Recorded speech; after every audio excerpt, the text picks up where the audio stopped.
This is Project Audion, transcontinentally transcribed live with radio actors from coast to coast. Hi, I'm Larry Groebe from the Generic Radio Workshop.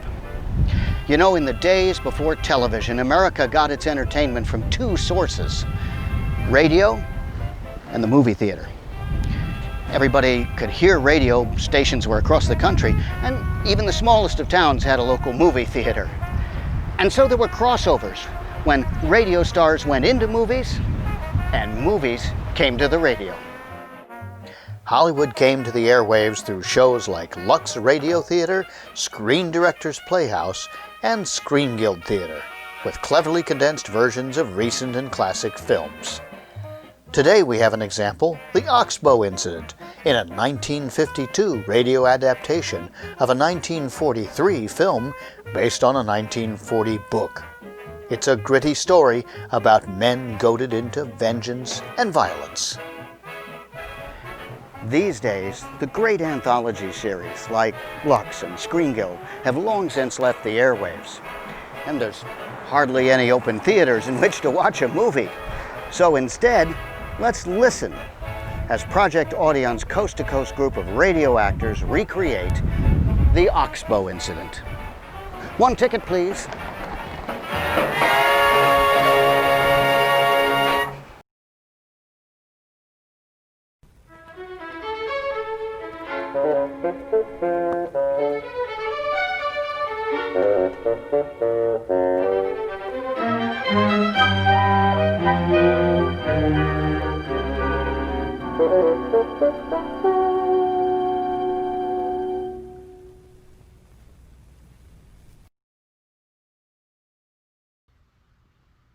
This is Charlie Ruggles.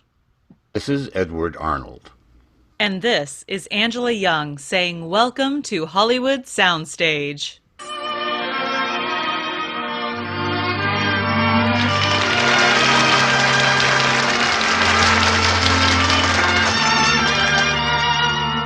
Good evening, ladies and gentlemen. Once again, the doors of our Hollywood Soundstage swing open for 30 minutes of exciting drama.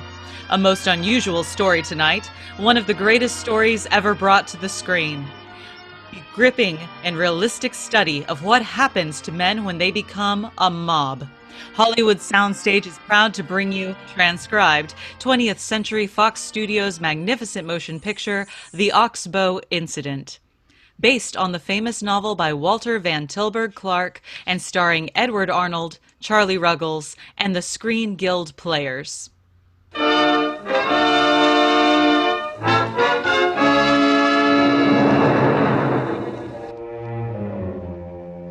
I don't suppose many people would remember it now. It was back in 1885, you see. A small thing. Not much. You might say, just an incident.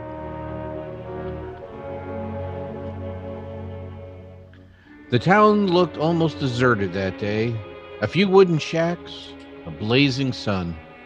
One dusty street and nothing moving. Just an old, tired mongrel dog. Until that cowhand came pounding down the road, pulled up his horse in front of Darby's saloon, and yelled, "Hey, man! Where's everybody? Where are you, man?"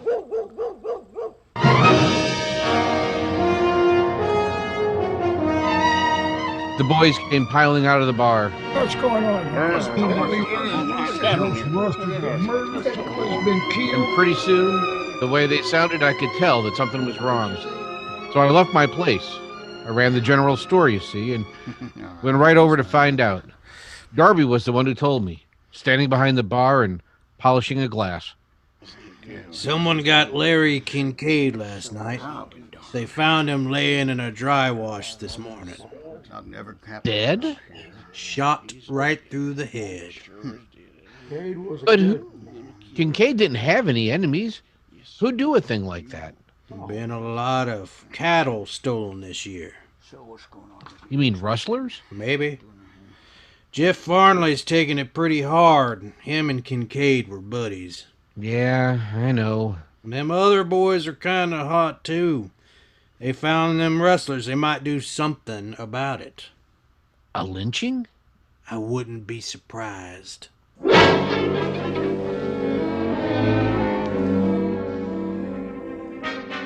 I'd seen things like that happen before.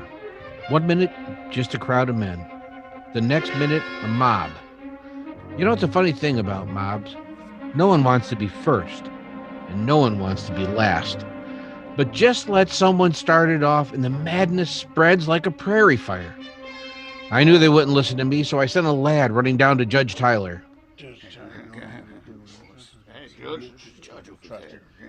And pretty soon, he was there, up on the steps, facing the crowd. Believe me, men, I know how it is.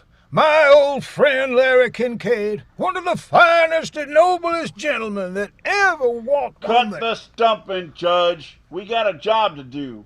All we want is your blessing. Now, Farnley, of course, you can't flinch from what you believe to be your duty, but this is something that should be left to the law. By the time the law gets ready to act, them rustlers be over Rio. Johnny Smith, and I'll have you up for impeding justice. Judge, you can't impede what don't hardly move. And you, Jenny Grier, a woman, to lend yourself to a thing like this. Never. Ha, ha, ha. That's telling them, Ma. Listen, men, the sheriff is down at Kincaid's right now. Judge, is that true? Sure is, Davies. He went down this morning. You see, man, everything's being attended to, legally. You just need to have a long, hard ride for nothing. Dark soon. Mighty cold. My advice is to come inside and have a drink and wait until we hear from the sheriff. What do you say? Drinks on the house. 1 round on me. I'll up that, Darby. I'll make it 2. I'll make it 3 for everyone but Jenny Grier.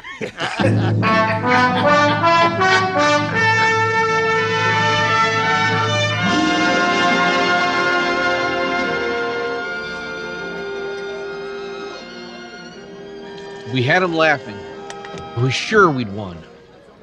Only just then we heard another voice. Level, hard, and cold as ice. What's the matter, men? Disbanding?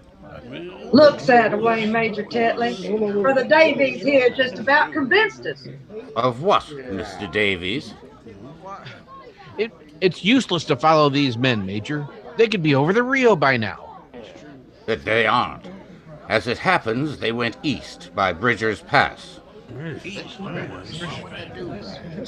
Through the mountains? That's right, Farnley. By way of the Oxbow. That's 8,000 feet up. They'd be crazy to go that way. Not so crazy, Mr. Davies, knowing how crazy it would look to us. Come you to shore, Major. One of my riders saw them. He hid in the woods, let them pass. He thought it was strange that they should be driving cattle up there. Cattle? Any marks? Yes, Farnley. They carried the B-H. That's Kincaid's mark. The dirty rats. How many were there? 3 of them, strangers. My rider said he'd never seen them before. Major, why were you so long bringing us this word? My son was out on the range. I knew he'd want to go along. Gerald, is that correct? I'm here, Father. Isn't that all that counts? It counts for me. Farnley, you stay off that horse. I'm not asking you, Farnley. I'm telling you. Telling me what, Judge? Now, look, Jeff, you don't have to worry. This business will be taken care of. Yeah, and I know who's going to take care of it. Me. Now, Jeff, listen here. Whoever shot Larry Kincaid ain't coming in here for you to fuddle with your lawyer's tricks for 6 months. Kincaid didn't have 6 months to decide if he wanted to die. Ready, Tetley? Major Tetley, you mustn't let this be a lynching. It's scarcely what I choose, Davies. Promise me you'll bring them in for a fair trial. I promise I'll abide by the majority will of the posse. Look here, Tetley, you know what's legal. You can't have a posse without a sheriff. All right. What about me? What about you, Mapes? I'm a deputy. The sheriff swore me in before he left this morning. In that case, Mr. Mapes, suppose you deputize the rest of us. You can't. It's illegal. No deputy can deputize. What do you think, Major? Well, that's good enough for me. Me too, Butch. Go ahead and pray. Mapes, you're violating the law. Raise your right hands. I hereby solemnly swear that I am sworn in as a deputy in the case of the murder of Larry Kincaid and am willing to abide by the decisions of the majority. So help me God. Now say I do. I do. All right, men, check your guns and your horses. We leave here in exactly 10 minutes. Necktie party! Yippee!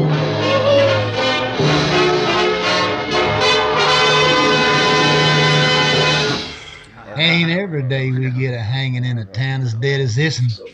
You coming, Sparks? No, sir, Mr. Smith. I don't guess so. Why not? We ought to have a reverend along. There's gonna be some praying to do. Off him, Smith. Excuse me, Mr. Davis. Maybe he's right. He's joking you, Sparks. Yes, sir, I know. But maybe someone ought to go that feels the way I do. Why, sure. Old Davies can lend you his Bible soaps to keep the burial fitting and proper. Thank you, sir. But I know my text without the book. You can take a horse from my shed, Sparks.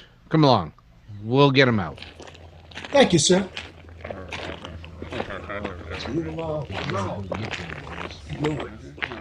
Sparks. Yes, sir? Can that kid of yours ride? Sure can, Mr. Davis. Just like an Apache. Then he's the only one who can go. Where, sir? Where to? Down to Kincaid's to get the sheriff.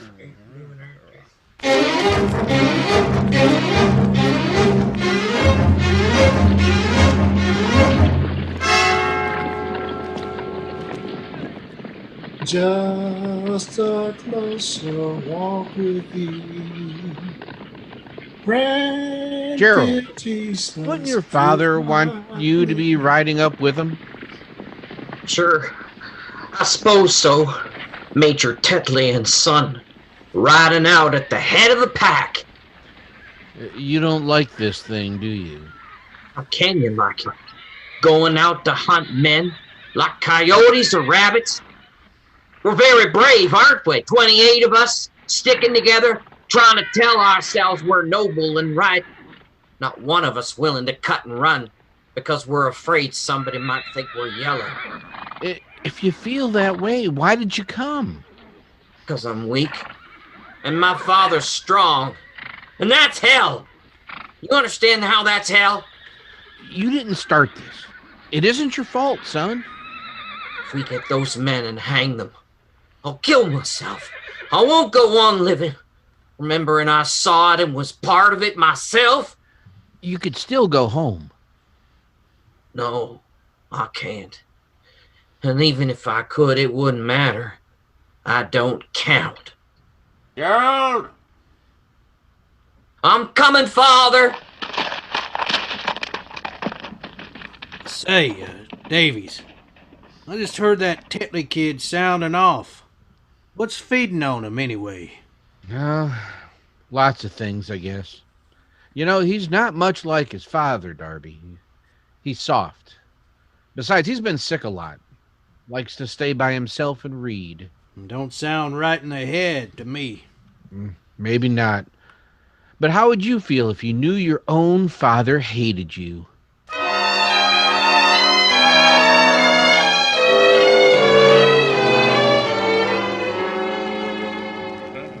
Mr. Davies.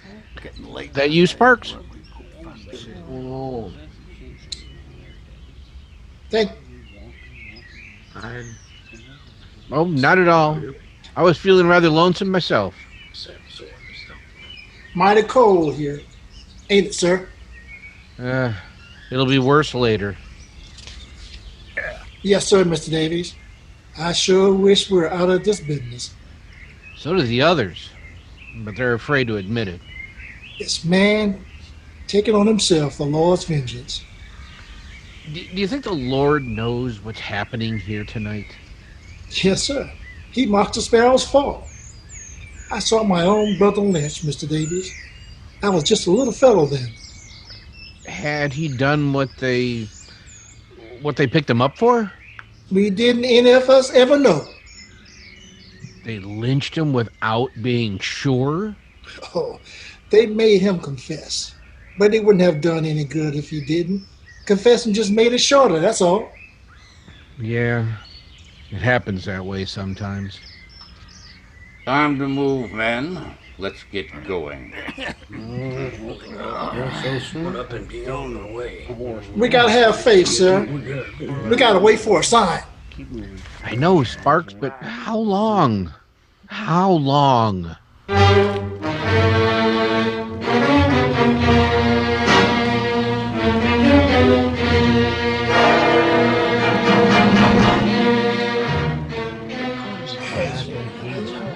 That must be them up ahead. You can see their campfire.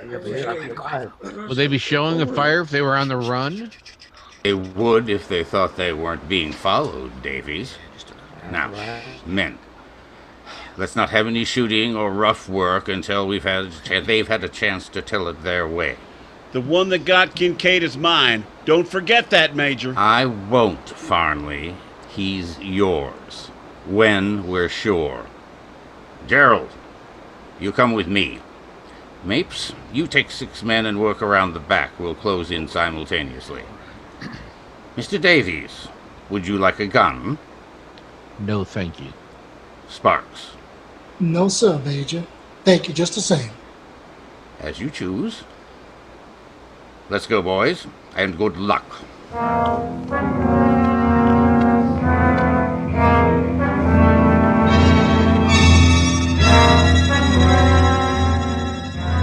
There were 3 of them, camping right along the oxbow. A young fellow, an old man, and a Mexican. They were sound asleep when we rode in on them, but it didn't take them long to wake up.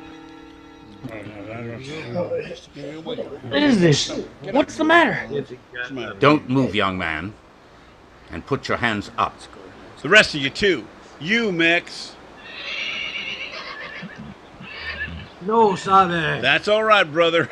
You will. Gerald, collect their guns. What are you trying to do? What do you want from us? We don't want nothing. This ain't no stick-up, mister. This is a posse. But we haven't done anything.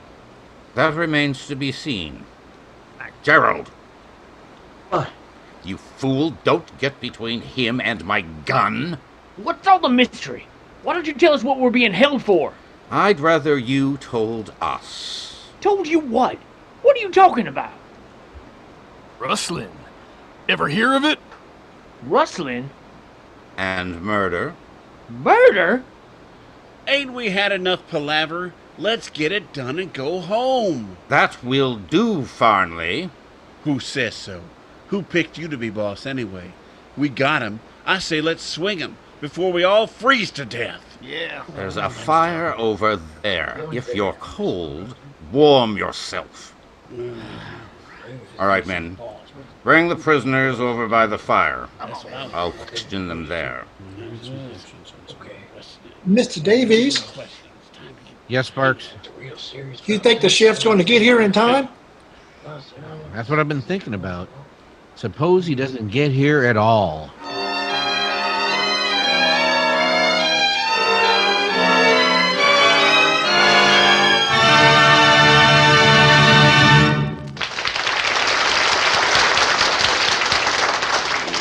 You have just heard the first act of 20th Century Fox Studios' great motion picture, The Oxbow Incident, starring Charlie Ruggles, Edward Arnold, and the Screen Guild Players. Act 2 will follow in just a moment, but meanwhile, here's an important message from our sponsor, Irresponsible Mills of Oakville, Tennessee. Friends, have you tried Arrowhawk Real Trail Mix yet? Arrowhawk, unlike all those other so-called trail mixes, is made up of all those wonderful things actually found on the trail, such as tree bark, pine needles, pebbles, clumps of clay, leaves, bird droppings, and, for an added crunch, those dried husks that locusts leave on the trunks of trees. But that's not all, friends. Coming soon from Arrowhawk is a brand new protein mix that includes delicious, chewy, dried earthworms. So remember, Arrowhawk is not available in stores. Contact this station and ask them to send you the all-new Arrowhawk catalog for 1952. And then you can order the Arrowhawk Real Trail Mix of your choice. Don't delay. If you're eating trail mix and break your teeth on a rock, chances are you're enjoying Arrowhawk. Another fine product of Irresponsible Mills, Oakville, Tennessee.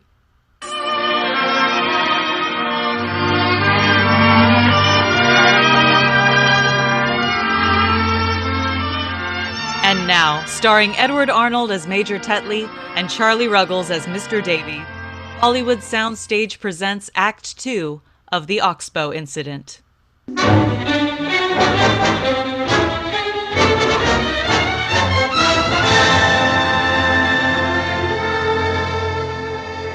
It was Major Tetley who questioned the prisoners.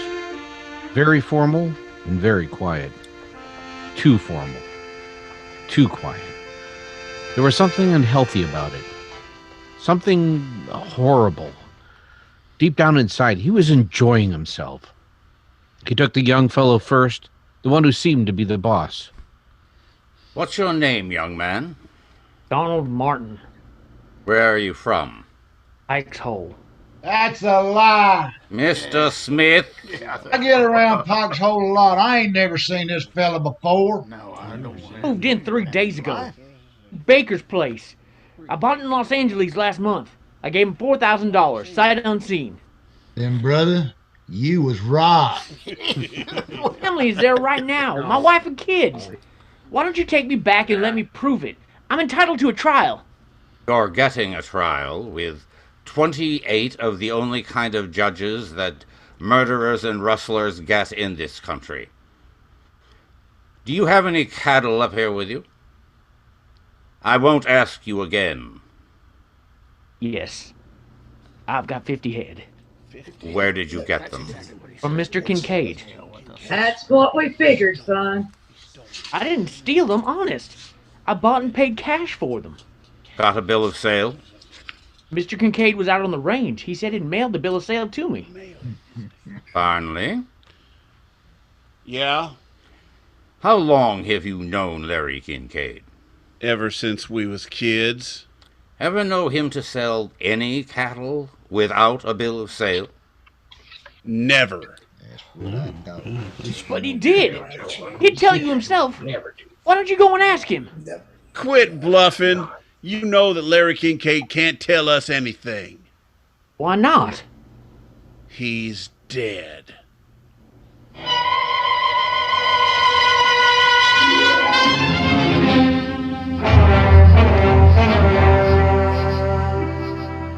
That wasn't enough for Tetley. He had to have fun with the other two, the old man and the Mexican. But the old man just kept blubbering.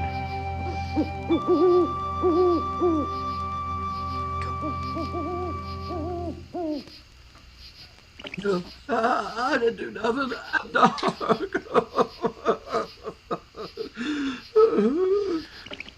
And the Mexican kept insisting stubbornly.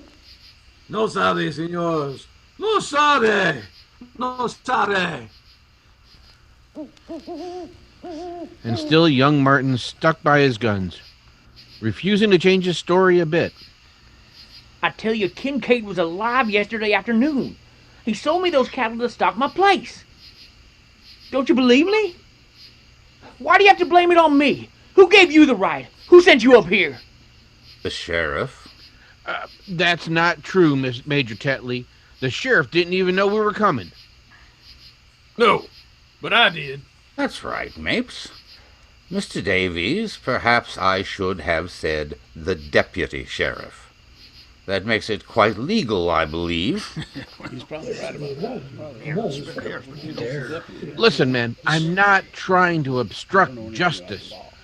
But this lad is only asking what he's entitled to, a fair trial. Martin, you say you're innocent. I, for one, believe you. Well, that makes you the only one, Davy. All right, men. Tie them up. Let's do this. You don't mean you're going to... You can't. I've got some kids. One of them is just a baby. Just give us some time. That's all I want. A little time. You've had too much already. Just time to write a letter, that's all. I've got to write a letter. If you're human, you'll give me time for that. Major Tetley, that's not so much to ask. I believe you may have a point, Mr. Davies. Mapes, what time is it? 3:05. Gentlemen, we don't want to give anyone case for complaint. With your permission, we'll wait until daylight. Give Reverend Sparks the time to settle his business at leisure.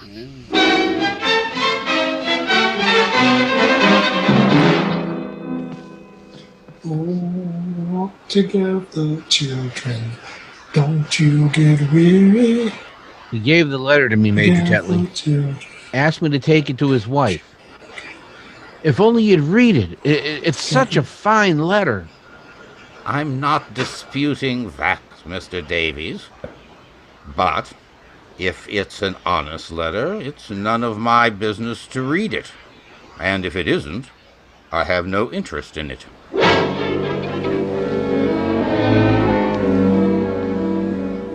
Precious Lord, take my hand, lead me on. Won't any of you read it? Any of you? Why not? Is it because you don't want to know the truth? It's a beautiful letter. If you just read it, you'll know he's not the kind of man who could steal or kill. That kind of argument don't stand up against branded cattle and bills of sale. I was just hoping. Gentlemen, it's daybreak. Major Tetley, I'm warning you, if we hang these men and they're innocent, we're due to be hanged ourselves. Then I suggest we act as a unit so there can be no question of mistaken reprisal. Mr. Davies, are you willing to abide by a majority decision? How about the rest of you?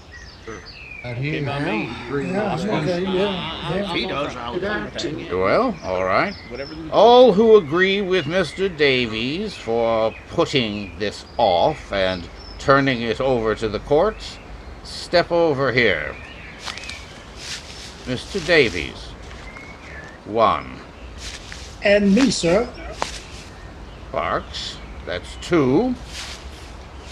Well, me too, I suppose. Mr. Darby. Count me in. I'm with Mr. Davies. Gerald. Anyone else? 4 of you, eh? Mr. Davies, that's hardly a majority. Come on, what are we waiting for? Barnley will do this in an orderly manner. Tie their hands behind them, put them on their horses. The second limb on that oak will hold them all. Smith, you get up there and tie the ropes. I sure will. Farnley will whip one horse out. You bet I will. Mapes will whip out the second. Right, Major. Gerald, you'll whip the third.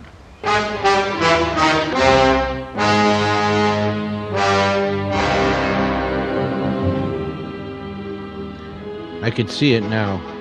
The terrible, quiet cruelty of the man. forcing his son, a boy like Gerald, to be an executioner. But it was fate, I thought, that Gerald should fail him this once again. At the very last moment, the boy turned away, sobbing and choking, until Tetley stepped forward, struck him down with his gun, and whipped the third horse out himself. Then as those three figures kicked convulsively in the air, he turned to Farnley, very quietly. Finish them, Farnley. Right.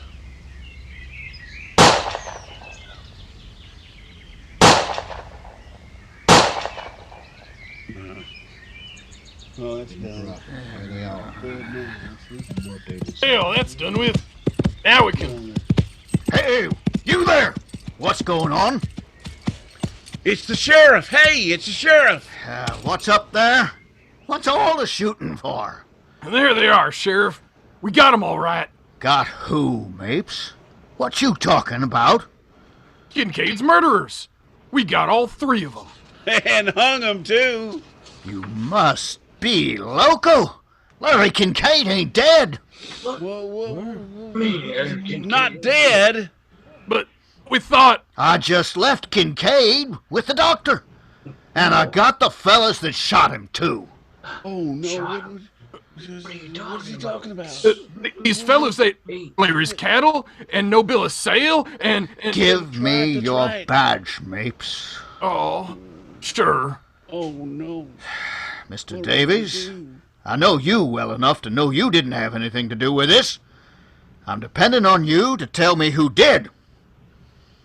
All but four. Well, God better have mercy on the rest of them, as they ain't gonna get any from me.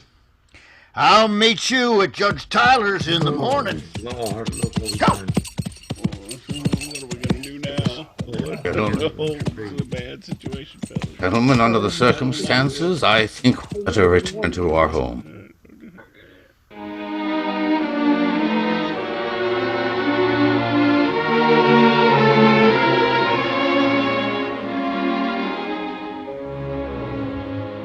I'm going into my study, Gerald. I wish to be alone. I want to talk to you first. I have no desire to discuss anything with you. No, because you've got an idea of what I want. You've got an idea of what I want to say. You loved it, didn't you? I saw your face, the face of a depraved and murderous beast. You knew in your heart those men were innocent, but you were cold crazy to see them hanged. To make me see it, too. Go ahead. Go into your study. Go and hide behind your door, Major Tetley. That won't do you any good because I know the truth about you now. I'm not the coward in this family. You are. You're the coward. You're the... Go ahead. Put a bullet in yourself. Doesn't change anything. You're the coward. You.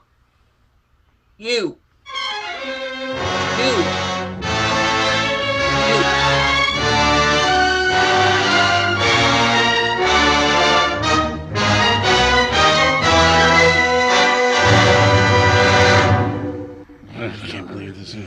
God, what do we get ourselves into? Don't nobody want to buy a drink?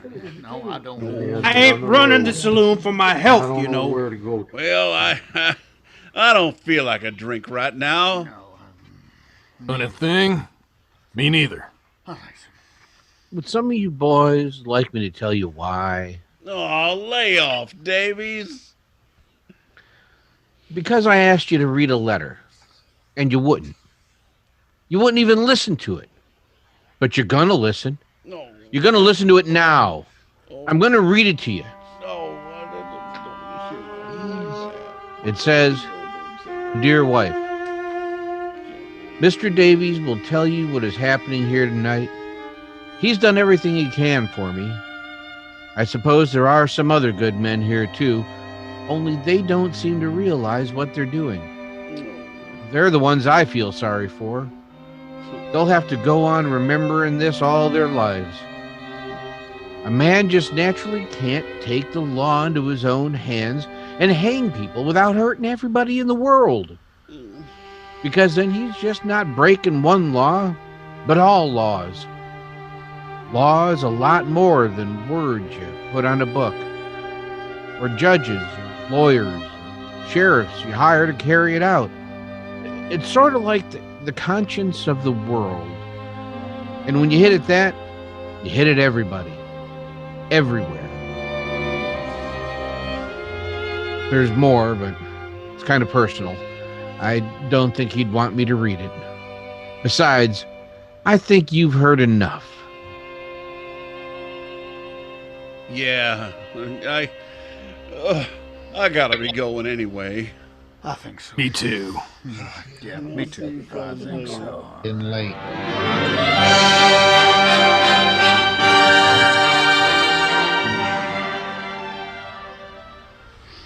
They're gone now. The town looks almost deserted again. A blazing sun, one dusty street and nothing moving. Just an old, tired mongrel dog. It won't be remembered very long. A small thing. Not much. You might say, just an incident. Jesus walked this lonesome valley. He had to walk it by himself. Oh.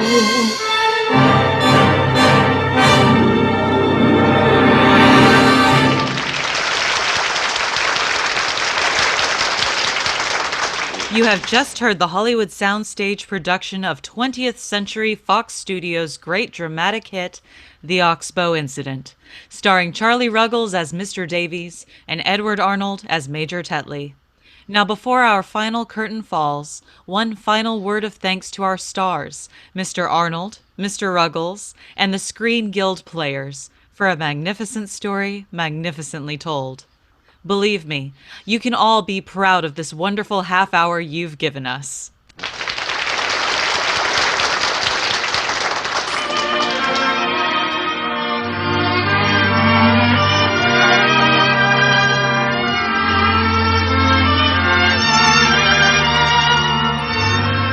The Oxbow Incident was presented through the courtesy of 20th Century Fox producers of Daryl F. Zanuck's 12 O'Clock High. Remember, next Thursday night, the Hollywood Soundstage returns with You Belong to Me, starring Lucille Ball and Don Amici. This is NBC, the National Broadcasting Company.